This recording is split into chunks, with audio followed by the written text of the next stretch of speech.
Hello friend, this is Imran Khan and I am going to teach you complex sentence. Complex sentence क्या है? दो या दो से अधिक सिंपल सेंटेंस को मिलाकर एक कॉम्प्लेक्स सेंटेंस बनाना। रूल है principal clause plus subordinate clause. As like here, every teacher knows that Ram is an honest boy. इसमें राम इज ऑनेस्ट बॉय, इसमें पहला सेंटेंस जो है एवरी टीचर नोज, ये प्रिंसिपल क्लाउज है, एवरी टीचर नोज।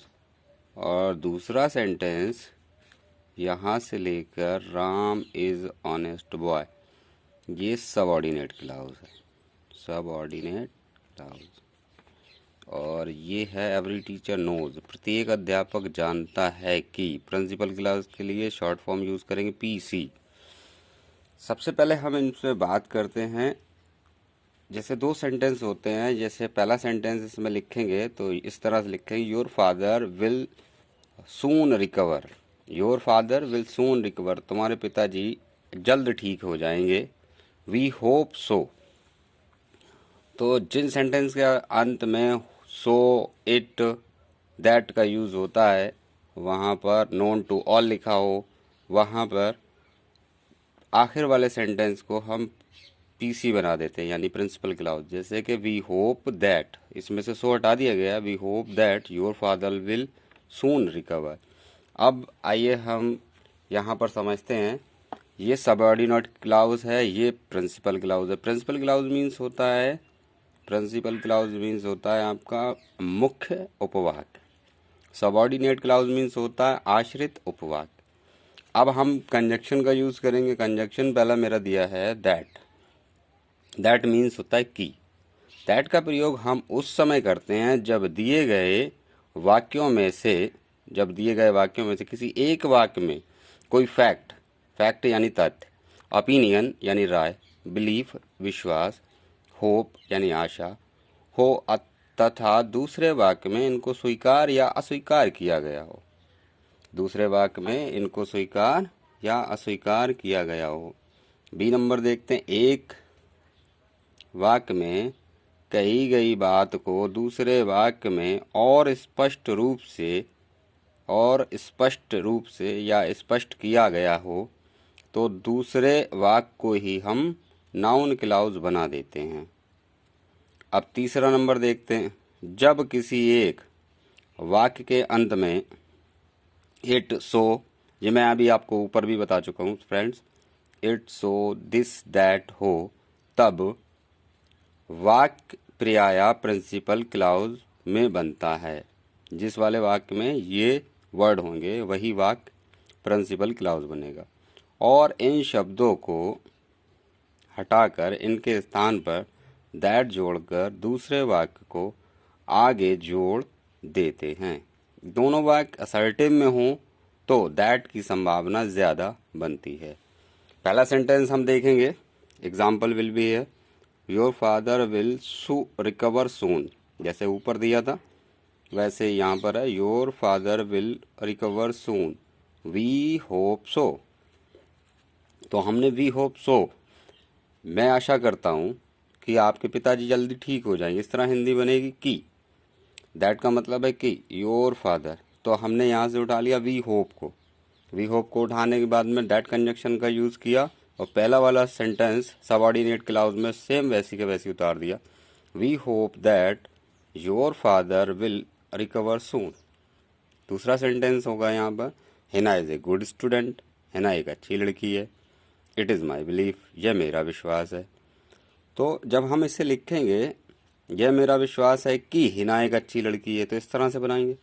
तो इट इज़ माई बिलीफ, यानी कि it is my belief that Hina is a good student.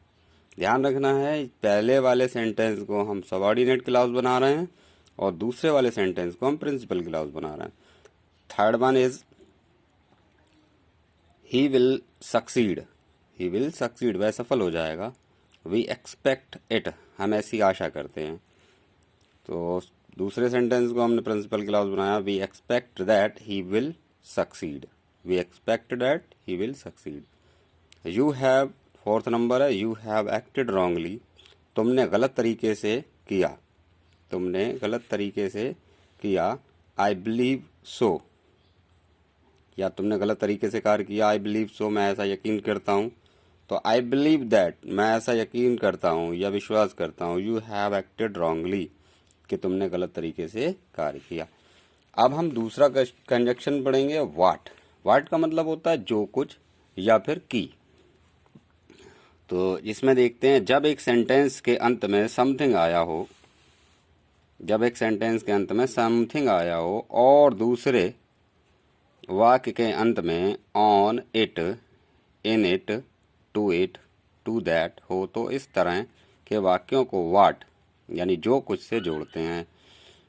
On it, in it, to it वाले सेंटेंस को पीसी बना देते हैं, प्रिंसिपल क्लॉज बना देते हैं। प्रीपोजिशन ऑन और टू को छोड़कर उनके साथ आए हुए शब्द के स्थान पर वाट लगाकर दूसरे वाक्य में से समथिंग को निकालकर शेष को उसी प्रकार लिख देते हैं। तो आइए देखिए किस तरह से बनाते हैं। सबसे पहला सेंटेंस है, यू से समथिंग। यू से समथिंग, तुम कुछ कहते हो। आई do not believe in it, I do not believe in it, मैं इनमें यकीन नहीं करता। बिलीव माने भरोसा, यकीन, विश्वास। आई माने मैं, डू नॉट माने नहीं, बिलीव माने यकीन करता, इन इट माने इसमें। तो मैंने पहले आपको बताया इन इट जिसमें होता है उस वाली सेंटेंस को हमने प्रिंसिपल क्लॉज बनानी है। तो I do not believe in लिख करके वाट माने जो कुछ या जो। I do not believe in what, जो कुछ। यू से समथिंग को हटा देंगे, समथिंग हमारा सबऑर्डिनेट क्लाउज में चेंज हो गया, तो ये बना वाट आपका। अब देखिए दूसरा सेंटेंस है, mister Singh said as like है। दूसरा भी सेम वैसे ही है, मिस्टर सिंह सैड समथिंग, जिसमें समथिंग लगा होगा उस वाले सेंटेंस में समथिंग हटा कर बाद में लिखेंगे। इसके बाद कह रहे हैं, I do not agree to it, I do not agree to it. तो दूसरे वाले सेंटेंस को हमने प्रिंसिपल क्लॉज बनाया, I do not agree to what mister Singh said. इसी तरह से है तीसरा नंबर, आई से समथिंग, मैं कुछ कहता हूँ। पे अटेंशन टू इट, इस पर ध्यान दो। पे अटेंशन टू इट, इस पर ध्यान दो। तो pay attention to what I से, pay attention to what I से। इसके बाद हम यूज़ करेंगे इफ़ का और वेदर।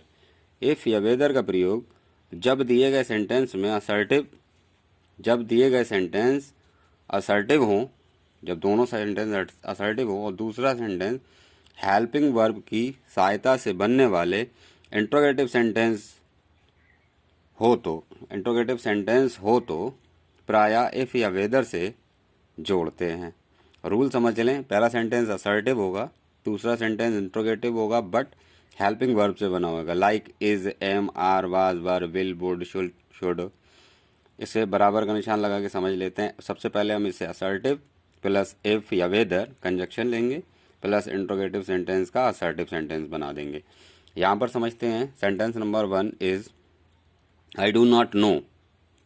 फिर उसके बाद में दूसरा सेंटेंस दिया, विल ही कम, मैं नहीं जानता कि वह कब आएगा, कि वह कब आएगा। इस तरह से बनेगा, क्या वह आएगा, तो हम बनाएंगे तो बन जाएगा आई डू नॉट नो, मैं नहीं जानता कि वह कब आएगा। तो I do not know if he will come. यहाँ पर मैंने ही को विल से रिप्लेस किया और विल को ही से रिप्लेस किया और सेंटेंस असर्टिव में बना दिया। अब हम कंजक्शन यूज़ करेंगे वेयर। वेयर का यूज़ कैसे करते हैं, असर्टिव सेंटेंस प्लस इंट्रोगेटिव, ये WH से शुरू होगा। असर्टिव सेंटेंस तो असर्टिव होता है बट इंट्रोगेटिव WH से शुरू होगा। इसे बनाएंगे इस तरह से, असर्टिव प्लस असर्टिव में चेंज करना है आपको। तो पहला सेंटेंस दिया, nobody knows it, where did he go. दूसरा सेंटेंस है, वेयर डिड ही गो। तो नो बडी नोज, कोई नहीं जानता, इट को हमने गायब कर लिया, disappear will be here sorry. Where he went, did को हमने चेंज किया, पास्ट से पास्ट अफर्मेटिव में आ गए, इंट्रोगेटिव से अफर्मेटिव में, ही वेंट हो गया।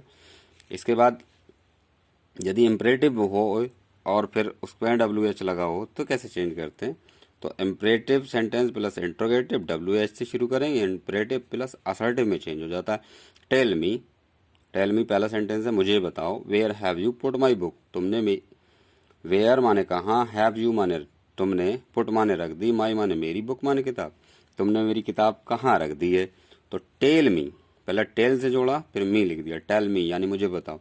वेयर कंजक्शन जैसे था उसमें रखा वैसे ही रख दिया। अब इस वाले सेंटेंस को मैंने यू को हैव से और हैव को यू से रिप्लेस कर दिया, यानी कि सेंटेंस अफर्मेटिव में आ गया you have put my book. तो मैं ऐसी आशा करता हूँ कि सबको समझ में आ रहा होगा, जितने भी मेरे फ्रेंड्स मुझे देख रहे हैं। इंट्रोगेटिव प्लस हेल्पिंग वर्ब से शुरू प्लस इंट्रोगेटिव WH वर्ड से शुरू, इसे इस तरह से बनाते हैं interrogative plus assertive WH word वाला वाक्य। तो पहला सेंटेंस है आपका, कैन यू टेल मी, कि आप मुझे बता सकते हो, how have you solve this question, how have you solve this question. इसी तरह से हमने चेंज करना है, can you tell me, can you tell me how you have, जैसे पहले चेंज किया था असर्टिव में वैसे ही चेंज करना है, you have solve this question, यहाँ क्वेश्चन मार्क लगा लेनी है। उसके बाद कहता है कैन यू टेल मी, क्या आप मुझे बता सकते हो, कैन यू टेल मी, क्या आप मुझे बता सकते हो, who read the Meghdoot, Meghdoot भी लिख सकते हैं, रामचरितमानस भी लिख सकते हैं, अदरवाइज रामायण भी लिख सकते हैं। कैन यू टेल मी, इसी तरह से बनाएंगे, can you tell me who read the Ramcharitmanas. तो यहाँ पर आपका कंजक्शन ख़त्म हो गया कॉम्प्लेक्स क्लास का। नाउन क्लाउज, नाउन क्लाउज आपका ख़त्म हुआ। कॉम्प्लेक्स में आपको 3 क्लाउजेस पढ़ने को मिलेंगे। सबसे पहले हमने आपको नाउन क्लाउज पढ़ा दिया है, फिर उसके बाद में एडजेक्टिव क्लाउज, फिर adverb clause. We hope so, मैं ऐसी आशा करता हूँ कि आपको मेरा वीडियो पसंद आया होगा। You like to my video, please subscribe my channel. Thank you.